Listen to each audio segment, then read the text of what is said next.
The reason I took this class was to learn more about like the actual like spy part of the Cold War, because I didn't really know too much about it. I'd say the James Bond part interested me more, but after learning more about the music side, that's pretty interesting too. The movies are pretty fun to watch. They're kind of goofy because they're made back in the 70s, but I like that, and we're learning about a lot of spy stuff, and that's all pretty cool. Mrs. Tenley came in to talk about the Pink Floyd concert she went to, and it was pretty cool because all the animatronics went on and the blow-up balloons and how they knocked down a big wall, and I thought that was pretty cool to learn about.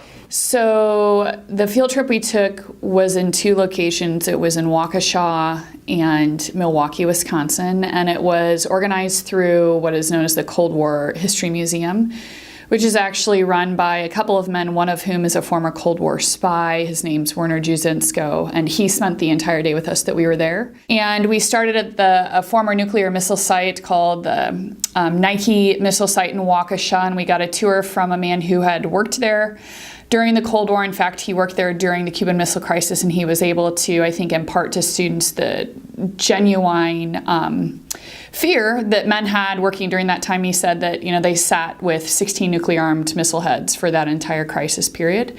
Then we went out to lunch. After lunch, we met with a James Bond author who came up from Chicago to meet with our students. He happened to also be a music expert about James Bond films.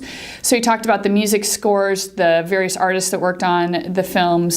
Then we ended up going to the Safe House, which is a restaurant, but it's also really a Cold War museum, espionage museum. And I think the students would probably say that they found that to be maybe the most, at least, entertaining. So I think the field trip was really remarkable in how it really pulled everything that our course is about together, whether it's espionage, James Bond, music. It just was really a unique experience for our students. So I start downstairs in Mr. Weber's room, and while we're in there, we'll usually do a PowerPoint on a concert that happened like in Berlin around the wall, like during the Cold War. And then, so we'll watch a video, we'll take a break sometime, and then we will write a report like over what we watched. And then we'll either have some free time or we'll watch another video. Learning in the James Bond class is different because it's more like we watch a movie and then talk about it and collaborate more than just like being lectured about a certain topic. So the project we're doing in Mrs. Williams right now is we're doing a presentation on a certain spy we picked out, and like there's a whole bunch of different stuff. There's double agents and people who like died in action, stuff like that.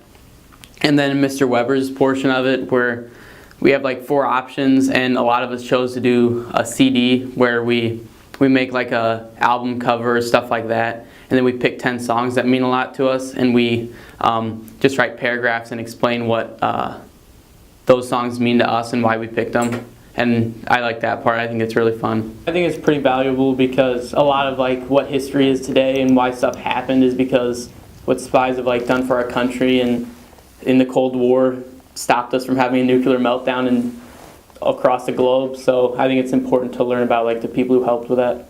I do think this class is valuable because it gives you a different way to learn about the Cold War, which is otherwise a kind of boring topic, but through this class it's more interesting to learn about. J-turn's pretty cool.